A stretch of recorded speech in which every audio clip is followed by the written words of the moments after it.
Bienvenue au podcast Tupica, le podcast pour les geeks de sport, où est-ce qu'on geek sur le sport avec d'autres geeks de sport.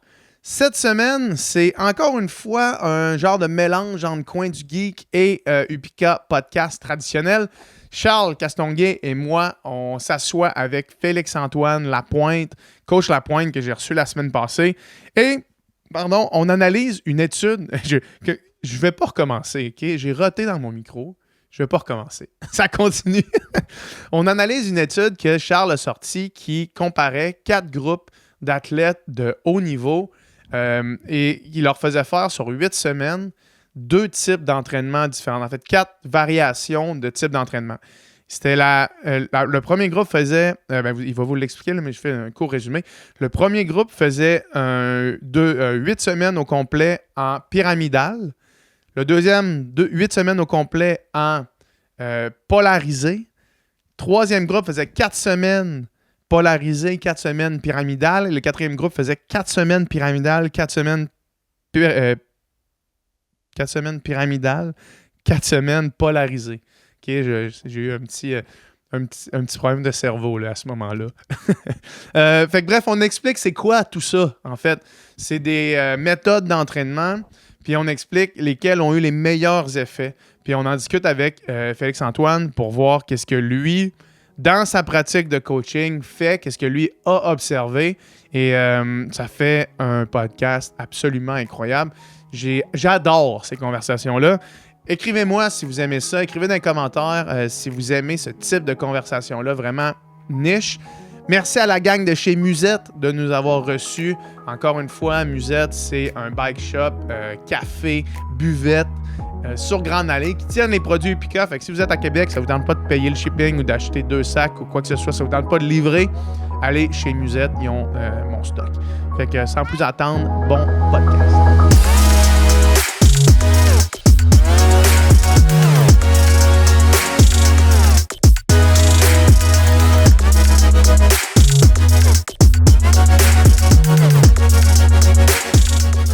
Yes, ça roule. Oui, ça va bien. Prise 2, ça va bien. Prise 2. On est dans le fond tout de suite après avoir enregistré notre podcast parce qu'on était les deux seuls. Cette fois-là avec Charles pour un coin du geek où est-ce que Charles, tu nous as sorti une étude puis on va juste discuter en fait de cette étude-là. Je vais juste te laisser expliquer ça. Fait que Coin du Geek 2.0 où on vient analyser une étude puis en parler avec des spécialistes. Aujourd'hui, c'est Félix, notre spécialiste, très bon coach, très expérimenté dans le domaine de l'athlétisme. Et aujourd'hui, on a une étude sur l'athlétisme. En fait, c'est une étude de Philippas et collaborateurs de 2021 que moi, je trouvais très intéressante quand j'ai vu passer parce qu'il y a matière à beaucoup de discussions là-dessus sur des philosophies d'entraînement, que ce soit en athlétisme, en ski de fond, en natation, peu importe.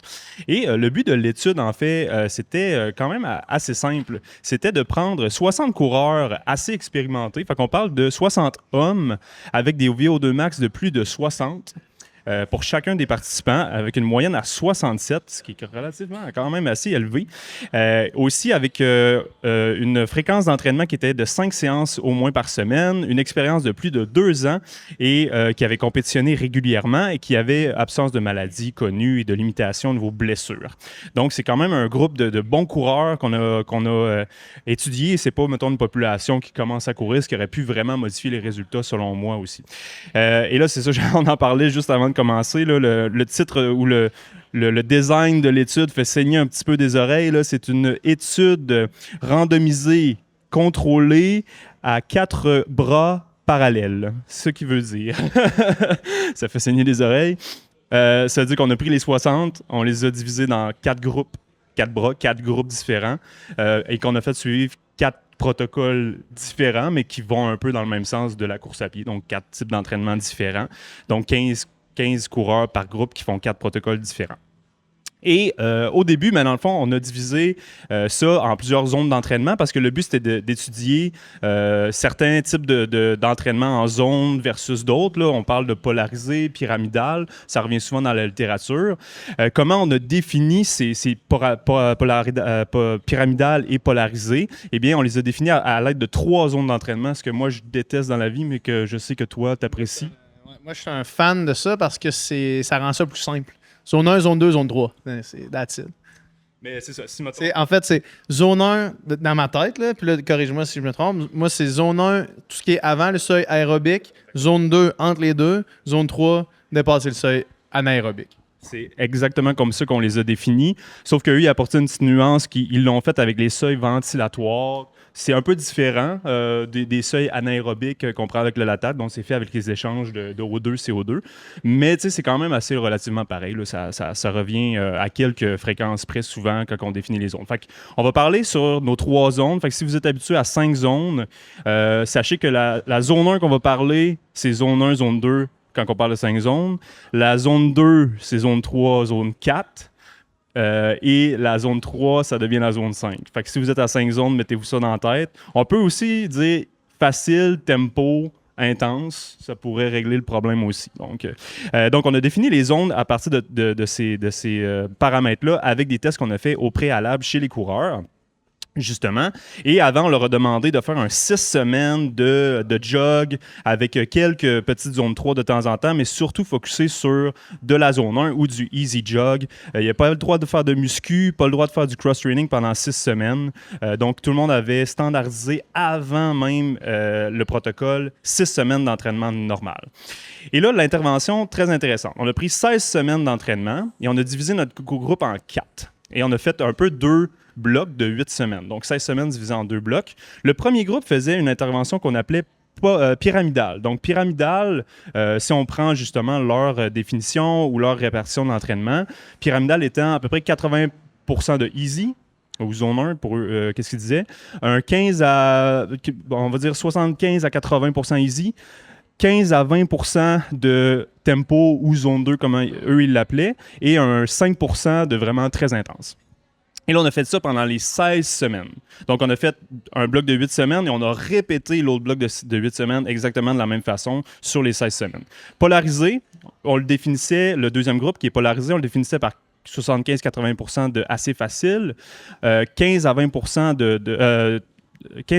de très intense, donc zone 3 pour eux, mais vers le VO2 max, et seulement 5% entre les deux, là, la zone 2 ou le tempo, selon eux, qu'est-ce qu'ils catégorisaient. Donc, la différence entre les deux premiers groupes, c'est vraiment la zone la zone 1 reste la même, le facile reste le même, le milieu va changer, soit 15 ou 20%, pyramidal 15, polarisé 5, et l'inverse pour le très intense. Donc, polarisé qui est vraiment plus intense comme entraînement, pyramidal qui est plus basé sur ta capacité à répéter des efforts entre tes deux seuils, donc le seuil aérobie et le seuil anaérobie. Le troisième groupe, il y avait une progression, lui. Donc, il y avait 2 blocs de 8 semaines. Le premier bloc de 8 semaines était pyramidal, donc plus de tempo, vers le deuxième bloc de 8 semaines qui était polarisé.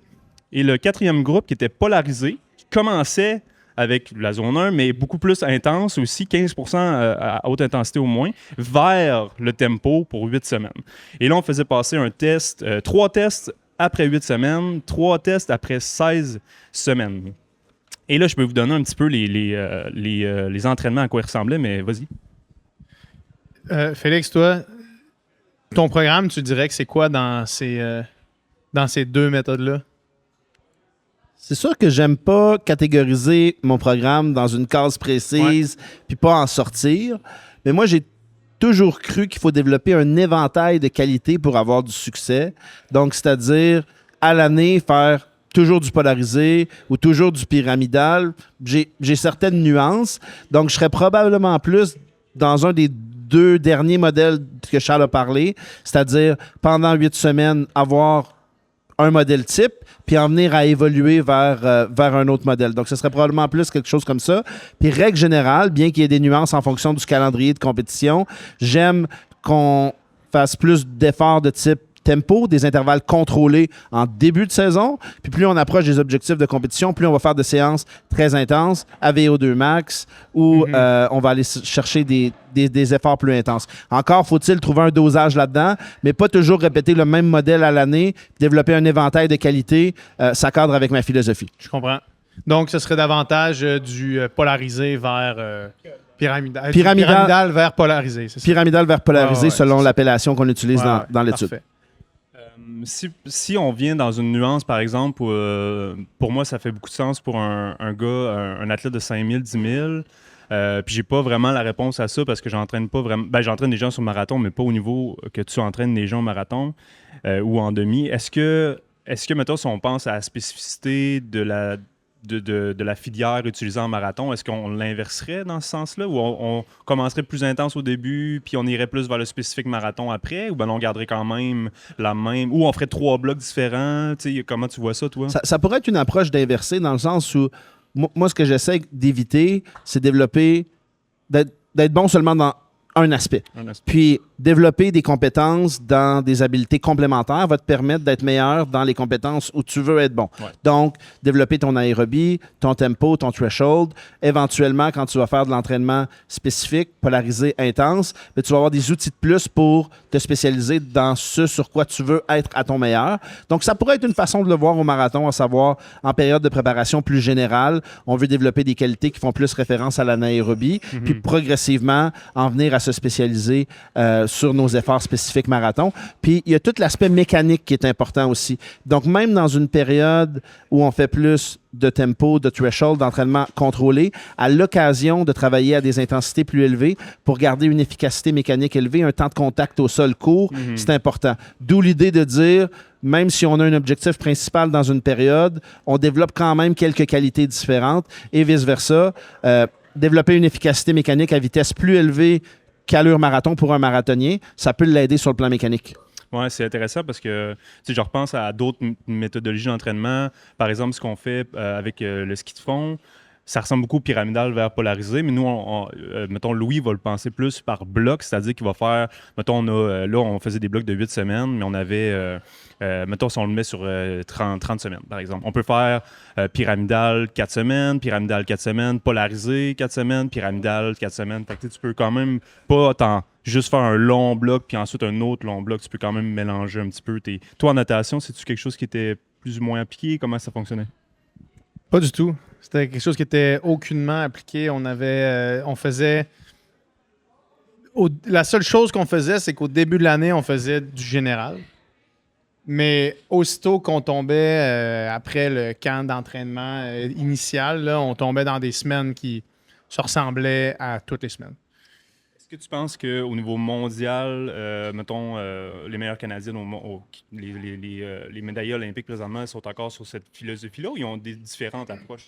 Je pense qu'il y en a de plus en plus qui ont changé, mais j'ai l'impression qu'il y a encore des restants de vieille mentalité. Là. Il y a encore des restants de vieille école.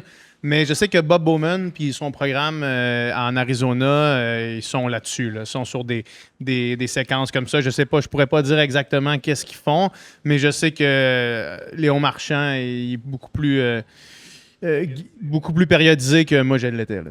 Puis toi, Félix, as-tu connaissance au niveau mondial un peu comment ça se passe en athlétisme? Mettons, si on prend des coureurs comme Thomas sur 5000 mètres, là, par exemple, as-tu une idée de Ingebrigtsen, il fait quoi? Ou ben non, d'autres coureurs? Oui, tout à fait. Puis j'aime dire qu'à ma façon, je veux être un étudiant du sport dans lequel je suis entraîneur, c'est-à-dire qu'il faut être fan, il faut être passionné, il faut chercher à vouloir savoir c'est quoi les bonnes pratiques pour être un bon entraîneur. Puis c'est quelque chose que j'aime faire. Puis dans notre sport, particulièrement dans les épreuves de demi-fond, il y a plusieurs chemins qui mènent au succès. Si tu regardes la ligne de départ aux 1500 mètres aux Olympiques, tu as 15 coureurs, tu as pratiquement 15 programmes différents, à exception s'il y a 2 ou 3 athlètes qui ont le même entraîneur. Fait que ça, c'est intéressant. Puis ça amène aussi que c'est pas la même recette qui va fonctionner pour tout le monde. Il y a des profils, par exemple, de coureurs de 1500, très rapides, qui gagnent à avoir un programme qu'on appelle 800-1500. Il y a des profils qui sont très aérobiques, qui répondent très bien à l'entraînement au seuil, comme Jacob, puis qu'eux vont gagner à avoir un profil qu'on appelle 1500-5000, voire orienté sur beaucoup d'aérobie au seuil. Donc, il y a plus qu'une façon d'avoir du succès en athlétisme. Plus on va sur des épreuves qui sont à 1 ou 2 extrêmes du spectre, donc par exemple le 100 mètres ou le marathon, il y a un peu moins de variabilité. Dans le sens, dans une certaine mesure, un programme de marathon, tu as des incontournables que tu dois faire, peu importe ta philosophie. Même chose au 100 mètres. Quand tu es dans l'entre-deux, sur 800, 1500, 5000, il y a plusieurs façons d'arriver au succès en fonction du profil de l'athlète, puis en fonction de la mentalité de l'entraîneur aussi, puis de ce travail d'équipe-là, coach-athlète. Puis, mettons, que tu avais à catégoriser, par exemple, sur un 5000 mètres, c'est-tu plus un des 4 groupes qu'on vient de nommer? Mettons, la tendance mondiale, ta voix, dans quel, mettons, selon ton expérience, tu verrais dans quel domaine? Avec des nuances, je dirais que c'est pyramidal à polariser. Justement, ils font des séances quand même assez intéressantes parce que moi, ma vision du tempo, c'est pas nécessairement ce qu'ils font à 100%. Par exemple, dans le groupe de pyramidal pur, première semaine, bon, il y a du volume, il y a une charge d'entraînement qui est pas mal la même tout le temps, charge d'entraînement étant intensité fois volume. Fait que peu importe le groupe où on est, la charge d'entraînement va demeurer la même. Ça peut être un petit peu aussi questionnable parce que normalement, quand on fait un petit peu plus de pyramidal, souvent le volume, des fois, est un petit peu plus élevé, mais selon pour les biens de l'étude, je pense qu'ils ont standardisé la charge totale d'entraînement et le volume en termes de minutes. Mais par exemple, je regarde, là, il y a 2 intensités par semaine, 20 minutes de zone 1, puis l'intensité, c'est 55 minutes de tempo direct après. Il n'y a pas de division de 2 x 3, 3 x 3, 4 x 3. C'est continu tempo pendant 55 minutes. C'est sûr que si on établit, c'est assez large, là, parce que si on établit entre le seuil aérobie et le seuil anaérobie, il y a quand même une grosse zone. Là, on peut être bas tempo, haut tempo, mais c'est quand même un 55 minutes de tempo. Tu vois, la semaine d'après, c'est un 50, 55 encore une fois, 40. Fait que, il n'y a pas beaucoup de division. C'est beaucoup dans les entraînements un peu plus intenses qui vont mettre un petit peu plus la gomme, des 12 fois 1 minute, 12 fois 2 minutes, des trucs comme ça. Ce qui est plus traditionnel, mais toi, quand tu prescris justement, on va dire un peu plus pyramidal en tempo, c'est-tu quelque chose que tu vas prescrire, mettons, 55 minutes de pace 30 là, ou quelque chose comme ça? Là. Bon, c'est comme un 15 kilos, genre. On fait 15 kilos tempo. C'est plus ça, toi, que tu fais? Non, c'est assez rare que je vais utiliser cette façon de faire-là. Moi, souvent, la zone, entre guillemets, qu'on appelle la tort ou à raison tempo ou seuil, je vais aimer faire référence à des allures demi-marathon, allure 30 km, souvent des répétitions entre 1500 mètres et 3 km, puis avoir une courte récupération d'1 minute 30 entre, puis aller totaliser des volumes entre 8 et 15 km d'intervalle, dépendant du profil de l'athlète. Donc, on va quand même aller chercher plus ou moins 15 km comme le 55 minutes continu, mais avec des courtes récupérations d'1 minute 30, puis probablement à des intensités un petit peu plus élevées, parce que si j'avais à prescrire cette séance-là de 55 minutes continue, bien, probablement que je recommanderais plus d'aller à une allure marathon, voire même un petit peu moins vite, plutôt que d'aller à des allures demi-marathon ou 30 km comme je prescris je veux travailler dans la zone tempo. Qu'est-ce que ça vient faire, les courtes récupérations? Tu sais, mettons que je me dis 3 x 3 kilos tempo, par exemple, ou mettons plus que ça. Mettons 3 x 5 kilos tempo, là.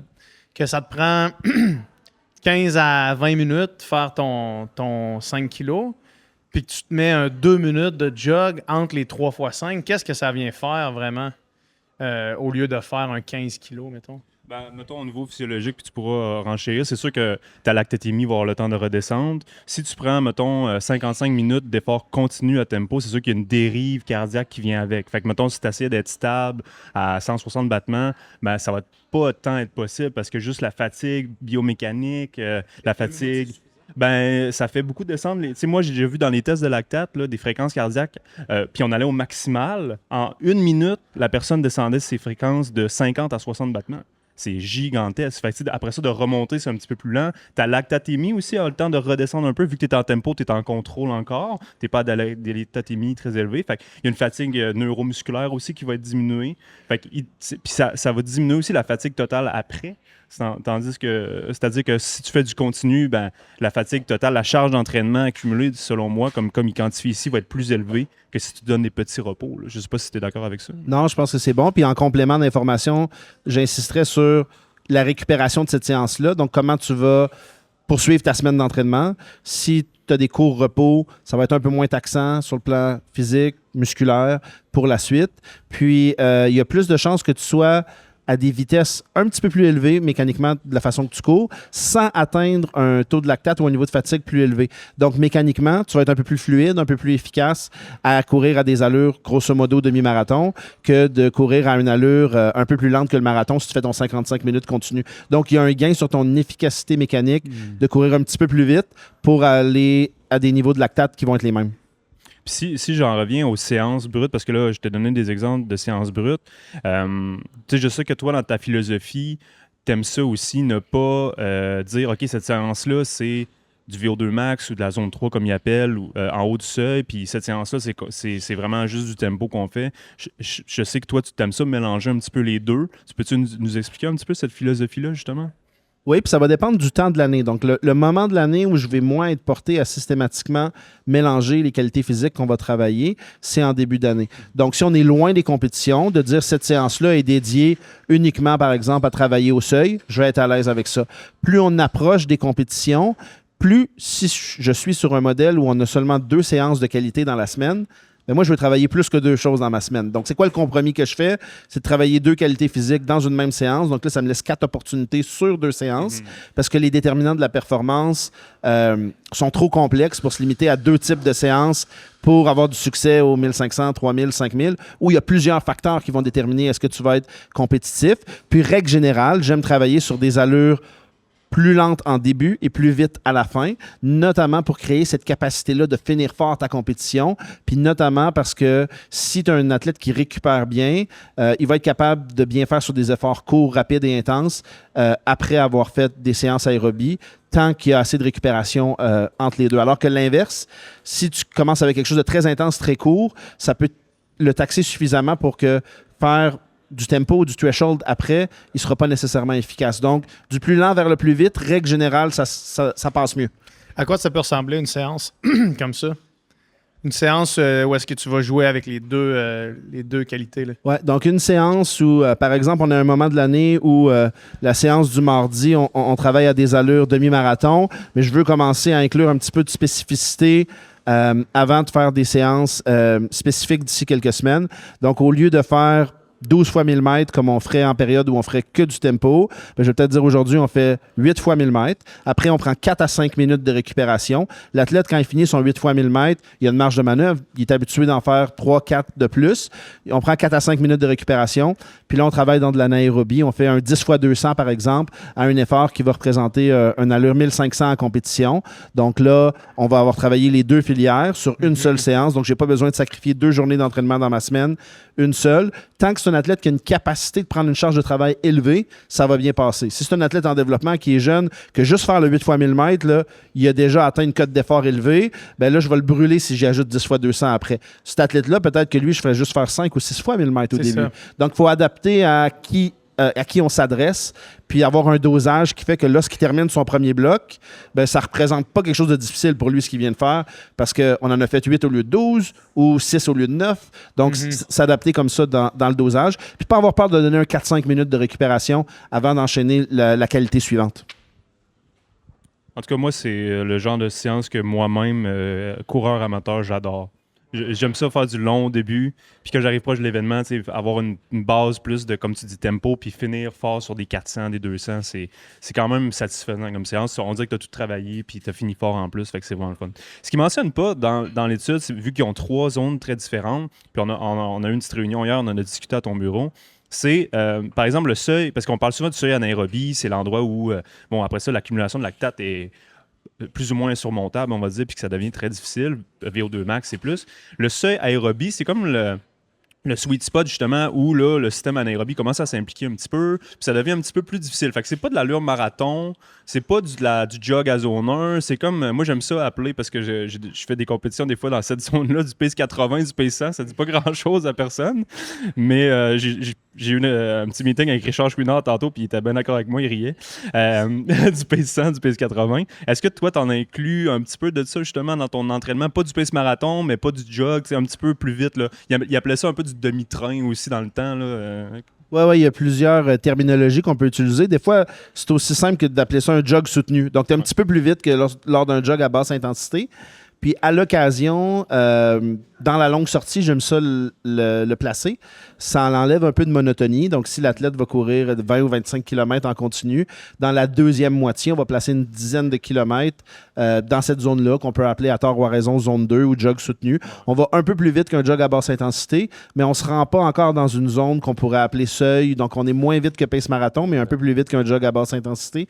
Ça peut être bien à l'occasion dans la longue sortie. Je pense que l'erreur que les gens font peut-être, c'est souvent de trop jogger dans ce dans cette zone-là. Fait que, quand on parle d'un 80-20, comme on vient de dire, zone 1, ben, c'est réellement 80, mais mettons qu'on divise la zone 1 en deux zones, ben, probablement que tu as un 70% qui est vraiment facile. Puis peut-être que tu peux te permettre justement un 5-10% de seuil aérobie ou de pace 100 ou de demi-train, comme peu importe comment on l'appelle. Toi, t'appelles ça comment? J'appelle ça quand je jogue trop vite. Ça m'arrive souvent de faire ça. Là. J'en fais beaucoup du temps dans cette zone-là. Là. Puis moi, juste pour mentionner, mettons, moi, je vais jogger à 5 du kilo, 4,45. Mon seuil aérobie ou mon pace 80 ou 100 va se situer au cours de 4 flats. Puis j'évaluais justement avec toi celui de Charles Philibert. Puis juste vous montrer la différence. Lui, c'était à 3,20 là, à peu près, là, son demi-train. Là. Fait que c'est même pas son pace marathon à 3,20. C'est mon pace 5 kilos là, que tu m'as pacé. Là. Fait que, c'est très variable selon la personne qu'on a devant les yeux. C'est ça. Puis je peux rapidement servir l'exemple de en camp avant les Olympiques, on en a placé une dans une sortie de 21 km. Ben, les 10 premiers kilomètres étaient dans une zone 1. Donc pour Charles, ça peut être 4 minutes 15 du kilomètre, un jog facile à basse intensité. Puis le 10 km suivant était dans cette zone 2-là où j'avais demandé aux athlètes d'aller plus ou moins à 3,25, 3,20, 3,15 dans la deuxième moitié de leur sortie d'une vingtaine de kilomètres. Donc, zone 2, moitié de la longue sortie, mais tu gardes ça dans une zone où tu es contrôlé, puis quand tu termines, ce ne serait pas un problème de faire un autre 10 km de plus. Exact. Là, dans les dernières 5 minutes, on a dit zone 2, mais ça correspondait à un système à 5 zones pour ne pas vous le mélanger. Donc, les dernières 5 minutes, le zone 2 qu'on parlait, c'était système à 5 zones et non pas le tempo. Donc, allez pas faire 10 km de tempo dans vos longues si c'est ça que vous pensiez qui a été dit. Quoique ça peut être bon, il n'y a pas de jugement. Donc, le demi-train ou le pace 80 ou le pace 100, c'est réglé. Donc, qu'est-ce qu'on faisait justement, on répartissait les zones d'effort comme ça ici, en pyramidale polarisée ou les deux autres groupes qu'on a mentionnés. Et les tests qu'on faisait maintenant, c'était à 8 semaines et à 16 semaines pour voir la progression. Ben, le premier test, on avait un test de VO2 max assez traditionnel. Eux, c'était des étapes de 5 minutes qui augmentaient à 0,5. Ils commençaient à 14 km/h qui augmentaient de 0,5 km/h par 5 minutes. Et on arrêtait à 4 millimoles pour juste déterminer la vitesse à 2 et à 4 millimoles. Le 2 étant peut-être le seuil aérobie, le 4 étant le seuil anaérobie. Façon très simple de qualifier les deux seuils selon la littérature. Et le deuxième test qu'on faisait, c'était le VO2 max. Donc, c'était 1 minute par palier jusqu'à l'épuisement. On augmentait de 0,5 km/h par minute. On commençait à 12 km/h, puis là, on allait vraiment chercher le maximum. Et là, on enregistrait justement fréquence cardiaque, VO2 max, perception d'effort, etc. Donc, tous les paramètres étaient enregistrés pour les deux tests, qui était fait dans la même journée avec, je crois, un 30 minutes de décalage entre les deux. Le premier test de lactatémie étant quand même assez mollo, là, c'était pas super difficile. Puis le troisième test, qui était 48 heures plus tard, c'était un 5 km TT avec 30 minutes d'échauffement en zone 1, donc vraiment facile, éducatif, et 5 km TT à bloc, où on mesurait perception d'effort, heart rate, lactatémie aussi, maximale, etc. Et là, justement, qu'est-ce qu'on a noté par rapport à ça? C'est que dans les résultats, après 8 et après 16 semaines, parce qu'on a fait les tests après 8 et 13 semaines, c'est qu'il y avait une grande amélioration dans les 4 groupes d'entraînement. Évidemment, ça serait plate de ne pas observer aucune amélioration. Et que c'était significatif pour tous les groupes au niveau du bloc, donc de la lactatémie à 2 à 4 millimoles et le VO2 max, mais que la plus grande amélioration avait été observée justement chez le troisième groupe. Donc, on parle de 8 semaines de pyramidale, transitionné à 8 semaines de polarisé. Donc, un peu plus de tempo pendant 8 semaines, un peu plus d'intensité haute élevée pendant 8 semaines. Et on parle là d'une amélioration. Puis là, peut-être que ça vous sonnera comme pas grand-chose, mais pour un athlète de haut niveau, on parle d'un Charles Philibert Turbuto sur un 1500, c'est énorme. 3% de VO2 max. 1,7% d'amélioration de la lactatémie à 2 millimoles, même chose à 4 millimoles, et 1,5% d'amélioration sur un 5 km TT. 1,5%, ça paraît pas grand-chose, mais c'était la plus grande amélioration qu'on avait, les autres étant 1% et moins ou 0,5%. Donc, le groupe qui ressortait le plus par rapport à ça, c'était pyramidal vers polarisé, donc plus de tempo au début vers quelque chose d'un petit peu plus VO2 max intense à la fin. Donc, ça fait du sens pour toi? Ouais, ça fait beaucoup de sens. Puis je rebondirais avec le fait que l'exemple que les 4 programmes ont eu du succès, ça revient à ce que je disais tout à l'heure, que lorsque tu as 15 coureurs sur une ligne de départ, il y a 15 façons différentes de s'entraîner. Puis il n'y a pas qu'une seule façon de s'améliorer, d'avoir du succès. Puis ce que j'aime, c'est que ça confirme que les athlètes qui ont fait des séances polarisées, donc des séances intenses à VO2 max, ont maximisé leur succès. Bien, dans une certaine mesure, c'est normal, surtout si on prend le test de 5 km, parce que c'est spécifique à la tâche.